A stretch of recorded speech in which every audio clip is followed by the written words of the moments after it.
Kembali dengan saya, Sam, teolog Protestan Karismatik di BFM channel ini. Kiranya kasih karunia dan damai sejahtera dari Allah Bapa dan Tuhan kita Yesus Kristus dan persekutuan Roh Kudus menyertai kita sekalian. Pada kesempatan ini saya ingin menjelaskan pengajaran dasar Gereja Betel Injil Sepenuh tentang Kristus dari pengakuan iman butir ketiga, sekaligus menjawab pertanyaan siapakah Yesus itu. Gereja Betel Injil Sepenuh dalam pengakuan iman butir yang ketiga menyatakan, kami percaya bahwa Tuhan Yesus Kristus itulah anak Allah yang hidup. Ini tertuang dalam tata Gereja Betel Injil Sepenuh bab 3 pasal yang ke-6. Ini merupakan rumusan yang jelas dan tegas atas ketuhanan dan atau keilahian Yesus Kristus. Namun yang terpenting, rumusan pengakuan iman esensial Gereja Betel Injil Sepenuh ini didasarkan atas pernyataan Alkitab yang jelas. Karena itu secara ringkas saya akan memberikan penjelasan atas rumusan pengakuan iman Gereja Betel Injil Sepenuh butir yang ketiga ini, yang berbunyi, kami percaya bahwa Tuhan Yesus Kristus itulah anak Allah yang hidup. Dalam rumusan pengakuan iman butir ketiga ini, Gereja Betel Injil Sepenuh hendak menekankan hal-hal teologis yang mendasar tentang Kristus sebagai berikut. Pertama, prase Tuhan Yesus Kristus. Prase Tuhan Yesus Kristus ini muncul sebanyak 5 kali di dalam seluruh pengakuan iman Gereja Betel Injil Sepenuh, yaitu di dalam butir yang ketiga, ke-5, ke-6, 10, dan butir ke-12. Melalui prase ini, Gereja Betel Injil Sepenuh mengakui ketuhanan Yesus. Perlu diketahui bahwa Yesus adalah nama diri. Yesus adalah personal name atau nama pribadi yang diberikan Allah kepada anak Allah yang berinkarnasi sebelum ia dikandung dan dilahirkan sebagai manusia melalui seorang perawan yang bernama Maria. Injil Matius dan Injil Lukas mencatat nama Yesus sebagai nama yang khusus diberikan Allah kepada anak Allah tersebut. Matius pasal 1 ayat 21, Lukas pasal 1 ayat yang ke-31.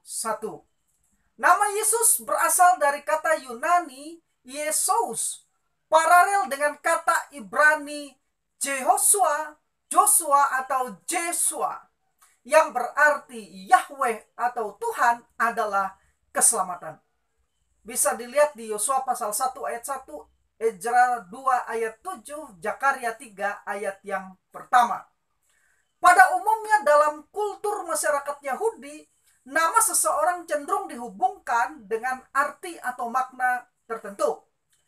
Demikian juga dengan nama Yesus dan gelar yang dikenakan kepadanya berhubungan dengan peran dan pekerjaannya.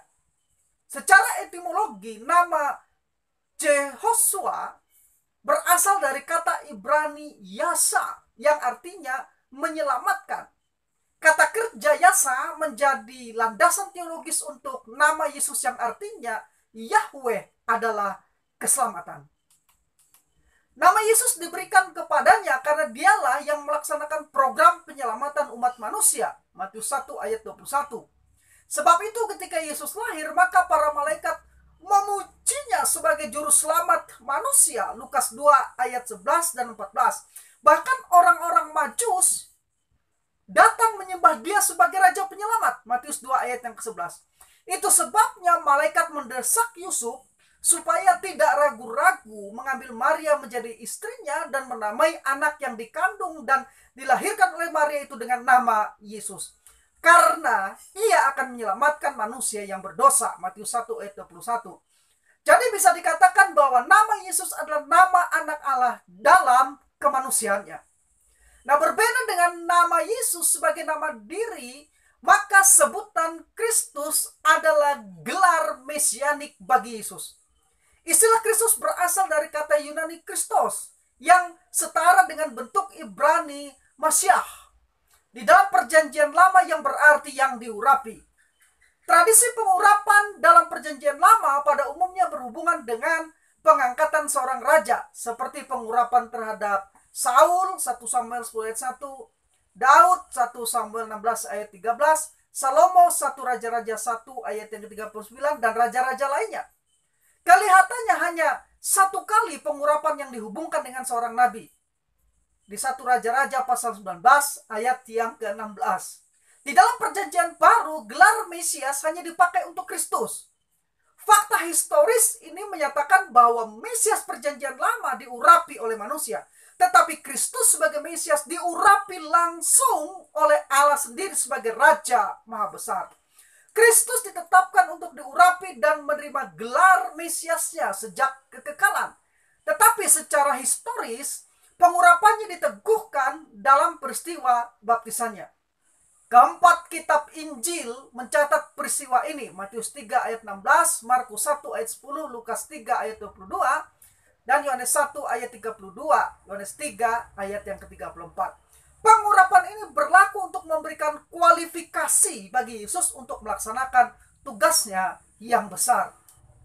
Secara gramatikal, apabila kata Kristus hadir tanpa menggunakan artikel, maka istilah tersebut menunjuk kepada karakter dari sebuah nama pribadi tertentu. Tetapi jika kata tersebut hadir disertai artikel, maka kata itu menunjuk kepada seorang pribadi yang dijanjikan dalam perjanjian lama. Sebagai contoh, ketika Matius menyebut Ho Christos dengan menyertakan artikel bentuk maskulin Ho di depan kata Kristus, maka ia sedang menunjukkan kepada satu-satunya pribadi dan tidak ada yang lain, yaitu Yesus sebagai Mesias, anak Allah yang diurapi. Matius 16 ayat yang ke-16. Istilah Yunani Ho Christos dalam ayat ini paralel dengan kata Ibrani Mashiach, yang artinya seorang yang diurapi, yaitu Kristus. Sedangkan penggunaan kata Tuhan di depan nama Yesus Kristus dalam pengakuan iman Gereja Betel Injil Sepenuh butir yang ketiga tersebut hendak menekankan keyakinan dan pengakuan bahwa Yesus Kristus adalah Tuhan. Mengapa? Karena iman kepada ketuhanan Yesus Kristus bukan saja merupakan hal yang penting, melainkan merupakan hal yang sangat fundamental, krusial, sangat esensial. Menurut Profesor Mailer J. Erickson, yang menjelaskan bahwa doktrin ketuhanan Yesus merupakan inti iman Kristen yang berlandaskan pada kenyataan bahwa Yesus Kristus adalah benar-benar Allah yang menjelma menjadi manusia. Ini bisa dilihat di dalam bukunya Christian Theology di halaman 728.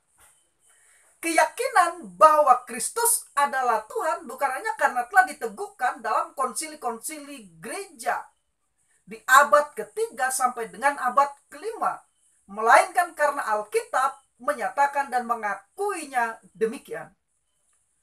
Konsili Nisia pada tahun 325 Masehi, Konsili Konstantinopel pada tahun 381 Masehi, dan Konsili Kalkedon pada tahun 451 Masehi tidak membuat atau menciptakan ketuhanan Yesus sebagaimana yang dituduhkan kepada kekristenan. Tetapi konsili-konsili tersebut hanya meneguhkan kembali kebenaran Alkitab dan yang diakui oleh para rasul dan gereja mula-mula dalam menentang bidat-bidat dan pengajar-pengajar sesat pada saat itu. Dan Gereja Betel Injil Sepenuh dengan jelas dan tegas mengakui bahwa Yesus Kristus adalah Tuhan dalam pengakuan iman butir yang ketiga. Perlu diketahui, perjanjian baru telah memakai sebutan Tuhan untuk Yesus jauh sebelum adanya Konsili Nisia tahun 325 Masehi. Istilah Tuhan merupakan terjemahan dari kata Yunani kurios yang artinya Tuhan atau Tuan. Di dalam Septuaginta perjanjian lama terjemahan Yunani, lebih dari 6.000 kali kata kurios ini diterjemahkan dari kata Ibrani Yahweh dan atau Adonai. Sedangkan dalam perjanjian baru kata kurios digunakan sebanyak 718 kali. Kata kurios ini digunakan untuk menyatakan otoritas dan supremasi. Bila berkenaan dengan Allah, kata kurios ini menyatakan kekalikannya, kuasanya yang dinyatakan dalam sejarah dan kuasanya atas alam semesta. Menurut Profesor Henry C. Thyssen dalam perjanjian baru, Istilah Yunani untuk kurios dipakai dalam 4 cara, yaitu 1 untuk menunjuk kepada Allah Bapa, 2 untuk menunjuk rasa hormat, 3 sebagai nama untuk seorang majikan atau pemilik, dan 4 sebagai sebutan bagi Kristus. Ini dapat dilihat di dalam buku teologi sistematiknya di halaman 129. Di dalam perjanjian baru, gelar kurios sering dipakai untuk Yesus. Dan ketika menyebut Kristus sebagai Tuhan atau kurios, maka yang dimaksud adalah ia sama dengan Yahweh atau Adonai di perjanjian lama. Profesor Charles Sirairi menyatakan, bagi orang Kristen mula-mula yang biasa membaca perjanjian lama, kata Tuhan bila dipakai tentang Yesus akan menyamakan dia dengan Allah dalam perjanjian lama. Ini dapat dilihat dalam bukunya Basic Theology halaman 82. Sementara itu, Profesor Josh Hildenlaet mengatakan sebutan utama dan karakteristik bagi Yesus adalah Tuhan atau kurios tidak hanya ditemukan dalam surat-surat Paulus, tetapi juga secara meluas dalam kekristenan non-Yahudi. Ini dapat dilihat di dalam bukunya A Theology of the New Testament di halaman 448. Karena itu, Tuhan merupakan gelar yang diberikan kepada Yesus yang memiliki hak-hak istimewa seperti yang ilahi yang menunjukkan keilahiannya. Sebagaimana fakta tentang praeksistensi dan kekekalan Kristus merupakan kebenaran mutlak yang tidak terbantahkan, demikian juga fakta tentang ketuhanan Kristus merupakan kebenaran mutlak yang tak terbantahkan. Kitab suci sangat tegas menyatakan klaim dari Kristus tentang ketuhanannya. Demikian juga kesaksian dari yang lain tentang keilahiannya. Seseorang dapat masuk ke dalam persekutuan gereja hanya melalui percaya akan kebangkitan Kristus dan mengakui ketuhanannya. Inilah inti dari pemberitaan Injil para Rasul, yaitu keyakinan dan pengakuan bahwa Yesus adalah Tuhan. Rasul Petrus mengatakan kepada orang-orang Yahudi pada waktu khotbah pertamanya di hari Pentakosta demikian, jadi seluruh kaum Israel harus tahu dengan pasti bahwa Allah telah membuat Yesus yang kamu salibkan itu menjadi Tuhan dan Kristus. Kisah para Rasul 2 ayat 36. Rasul Paulus juga menyatakan, sebab jika kamu mengaku dengan mulutmu bahwa Yesus adalah Tuhan dan percaya dalam hatimu bahwa Allah telah membangkitkan dia dari antara orang mati, maka kamu akan selamat. Roma pasal 10 ayat 9. Selanjutnya Paulus mengatakan, karena itu aku mau meyakinkan kamu bahwa tidak ada seorang pun yang berkata-kata oleh Roh Allah dapat berkata terkutuklah Yesus. Dan tidak ada seorang pun yang dapat mengakui Yesus adalah Tuhan selain oleh Roh Kudus. 1 Korintus 12 ayat 3. Semua pengakuan para rasul dan murid Yesus itu mengkonfirmasi pengakuan Yesus sendiri bahwa ialah Tuhan ketika ia mengatakan, kamu menyebut aku guru dan Tuhan, dan katamu itu tepat, sebab memang akulah guru dan Tuhan. Jikalau aku membasuh kakimu, aku yang adalah Tuhan dan gurumu, maka kamu pun wajib saling membasuh kakimu. Yohanes 13 ayat 13-14. Di dalam ayat ini, Yesus sendiri mengakui bahwa ia adalah kurios atau Tuhan, atau yang dikenali dengan Yahweh dalam perjanjian lama, yang ilahi atau Allah.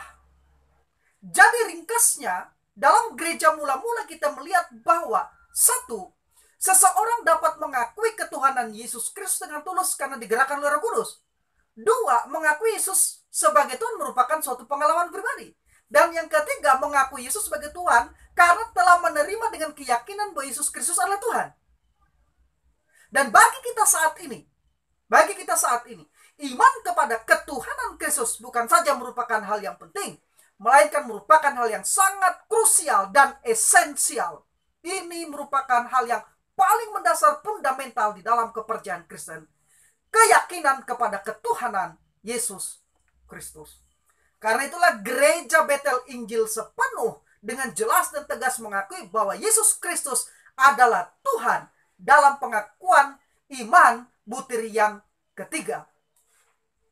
Sekarang kita akan melihat frase yang kedua dalam pengakuan iman butir yang ketiga, pengakuan iman Gereja Betel Injil Sepenuh tentang Kristus, yaitu frase anak Allah yang hidup. Melalui frase anak Allah yang hidup ini, Gereja Betel Injil Sepenuh mengakui keunikan hubungan Yesus dengan Bapa. Gelar anak Allah, the Son of God, kepada Yesus merupakan pernyataan Alkitab. Sedangkan penambahan frase anak Allah yang hidup, the Son of the Living God, hanya terdapat dalam Matius 16 ayat yang ke-16. Tujuannya untuk mempertegas hubungan ilahi antara anak dengan Bapa. Matius 3 ayat 17. Sekaligus membedakan pribadi yang benar, yaitu Mesias yang berasal dari Allah, dengan dewa-dewa dunia yang disembah oleh masyarakat lokal saat itu. Nah, terkait dengan frase ini, berikut beberapa penjelasan dari saya. Pertama, kebenaran Yesus sebagai anak Allah telah dicatat oleh semua penulis Injil dan beberapa penulis surat lainnya dalam Perjanjian Baru. Gelar anak Allah untuk Yesus bukan diberikan oleh dunia, melainkan ditetapkan oleh Tuhan sendiri. Misalnya di dalam Ibrani 1 ayat 5 tertulis demikian. Huios mou eisu ego semeron gegenekese, yang artinya anakku engkau telah kuperanakan pada hari ini. Kata kuperanakan dalam ayat tersebut berasal dari kata Yunani gegeneke. Kata tersebut berasal dari kata kerja genao, yang artinya melahirkan atau memperanakan. Di sini kata tersebut digunakan dalam bentuk figuratif, bukan dalam bentuk literal atau harafiah. Dengan demikian, pengertian bahwa Bapa memperanakan Yesus bukan dalam pengertian bahwa Yesus dilahirkan oleh Bapa secara biologis, melainkan secara supranatural melalui kuasa Roh Kudus untuk melaksanakan kehendak Bapa di bumi. Bisa dilihat Yohanes 5 ayat 19, Ibrani 1 ayat 2 dan ayat yang kelima. Atau dengan cara lain dapat dijelaskan bahwa secara ontologis Allah melakukan tindakan di dalam kekekalan, yang mana tindakan tersebut oleh para teolog dideskripsikan dengan istilah generatio atau diperanakan. Ini menunjukkan kepada istilah bahwa Bapa sendiri tidak diperanakan, sedangkan anak secara kekal diperanakan oleh Bapa. Akan tetapi perbedaan ini harus dilihat bukan dalam tingkat hierarki, untuk menyatakan Bapa lebih tinggi dari anak atau lebih dahulu ada dari anak, melainkan ini merupakan tindakan logis, derivasi secara ekonomis yang menyiratkan perbedaan fungsi dan peran dari Bapa dan anak, yang mana sama sekali tidak menyiratkan subordinasionisme esensi ilahi Bapa dan anak seperti yang diajarkan oleh bidat Arianisme. Kedua, perlu dipahami istilah anak Allah ini tidak boleh dikacaukan dengan istilah Allah anak. Alkitab mengajarkan bahwa Yesus Kristus dapat disebut sebagai Allah anak. Matius 28 ayat 19 ayat rujukannya. Dan juga sebagai anak Allah, misalnya di Markus 1 ayat 1. Secara alkitabiah kedua gelar ini, anak Allah dan Allah anak, memiliki arti dan makna teologis yang berbeda.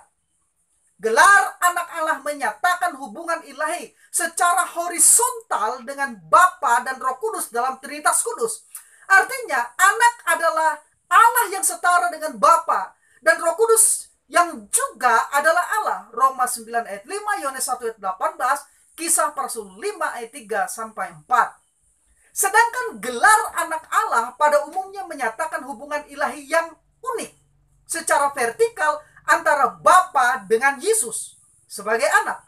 Sebagai anak Allah dalam inkarnasinya, Yesus telah merendahkan diri dalam ketaatan, bahkan bersedia menempatkan dirinya lebih rendah di bawah Bapa.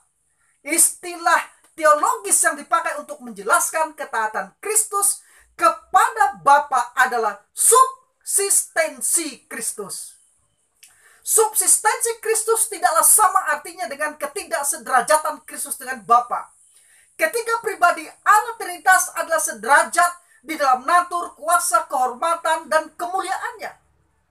Ketiga pribadi Trinitas kekal, mandiri, dan semua memiliki atribut keilahian yang sama. Tetapi di dalam dalam rencana penebusan Allah, anak Allah secara sukarela menati Bapa yang mengutus anak ke dunia.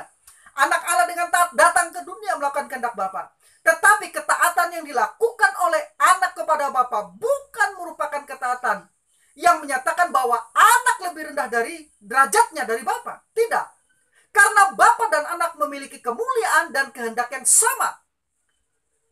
Bapa dan anak sama-sama menghendaki pekerjaan atau karya pendamaian. Dengan kata lain, kehendak Bapa sama besarnya dengan kehendak anak untuk melakukan karya pendamaian. Jadi, sekali lagi harus dipahami bahwa subsistensi Kristus bukan bermakna ketidaksederajatannya dengan Bapa. Ketiga, Yesus bukan saja disebut anak Allah, tetapi menurut Yohanes ia adalah anak tunggal Allah.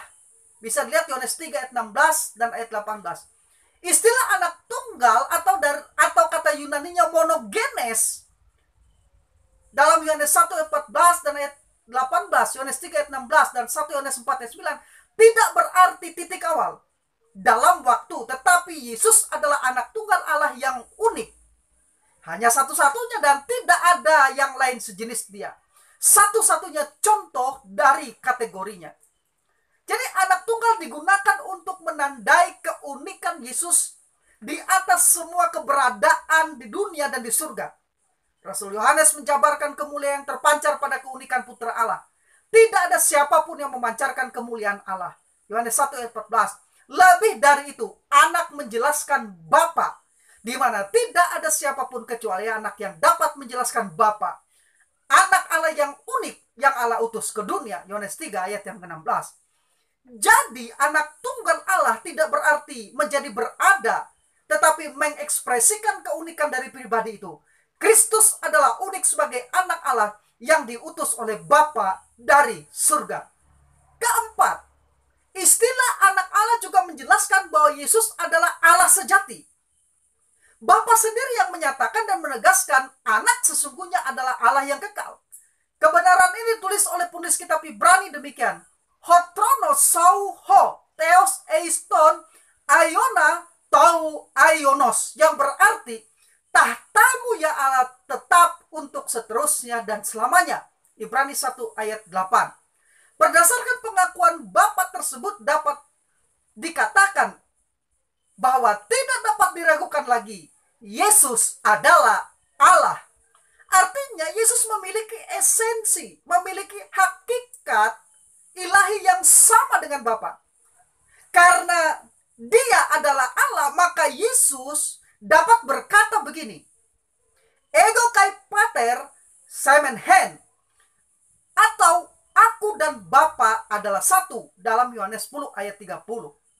Istilah satu dalam ayat tersebut merupakan terjemahan dari kata Yunani hen. Istilah hen ini adalah kata sifat nominatif dari netral tunggal yang berasal dari kata sifat maskulin heis, di mana kedua kata tersebut sama-sama menyatakan gagasan tentang keesaan dari elemen yang jamak. Sedangkan istilah semen dalam ayat tersebut merupakan kata kerja orang pertama jamak yang artinya kami adalah. Istilah kami adalah tersebut sesuai konteksnya menunjuk kepada Yesus dan Bapa. Namun kedua pribadi tersebut adalah setara dan senantiasa menyatu secara ilahi, sebagaimana yang ditegaskan dalam penggunaan kata Yunani heis di atas, yang mana merupakan padanan untuk kata Ibrani echad, yaitu menunjuk kepada keesaan Allah. Ayat rujukan Ulangan 6 ayat 4, Markus 12 ayat 29 dan ayat 33. Profesor Veli Menti Karkainen menjelaskan hubungan anak Allah dengan Bapa tersebut demikian. Pemeriksaan perkataan otentik Yesus tentang Bapa dan anak mengungkapkan penekanan berikut. Pertama, Yesus mengklaim keintiman pribadi dengan Bapa. Hal ini terutama terlihat dalam ucapan Aba dari Yesus, Markus 14 ayat 36. Istilah Aram ini menunjukkan hubungan yang hangat dan dekat, mirip dengan hubungan ayah dan anak. Kedua, penggunaan anak menandakan ketaatan pada kehendak Allah, sebagaimana terbukti khususnya dalam doa Yesus di Getsemane, Markus 14 ayat 32 sampai 42. Terakhir, anak mengacu pada keunikan statusnya. Hubungan Yesus dengan Bapa sebagai anak bersifat eksklusif. Ini menjadi jelas dalam perbedaan yang dibuat Paulus antara keputraan Yesus dan keputraan kita. Menggunakan dua istilah Yunani yang berbeda. Orang percaya diangkat dan disebut anak Allah atau putra Allah dengan menggunakan kata tekna. Tetapi Yesus disebut anak Allah dengan menggunakan kata huios. Nah, berdasarkan penjelasan-penjelasan di atas dapat disimpulkan bahwa istilah anak Allah yang dikenakan kepada Kristus menjelaskan hubungan yang unik antara Yesus dengan Bapa. Satu, menerangkan posisi Yesus sebagai Mesias yang memiliki hak yang mewakili Allah. Dua, menjelaskan keunikan Yesus sebagai anak satu-satunya melalui kelahiran yang supranatural oleh kuasa Roh Kudus pada saat inkarnasi. Dan tiga, menunjukkan keberadaan Yesus sebagai putra kekal yang melampaui kemanusiaannya. Ia adalah Allah sejati.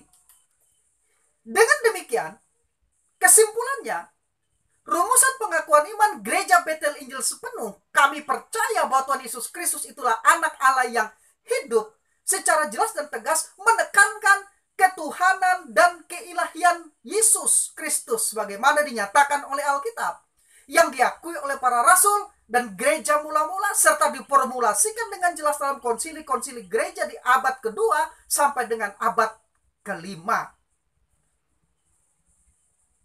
Demikian yang bisa saya bagikan, kiranya menjadi berkat. Saya Sam, teolog Protestan karismatik.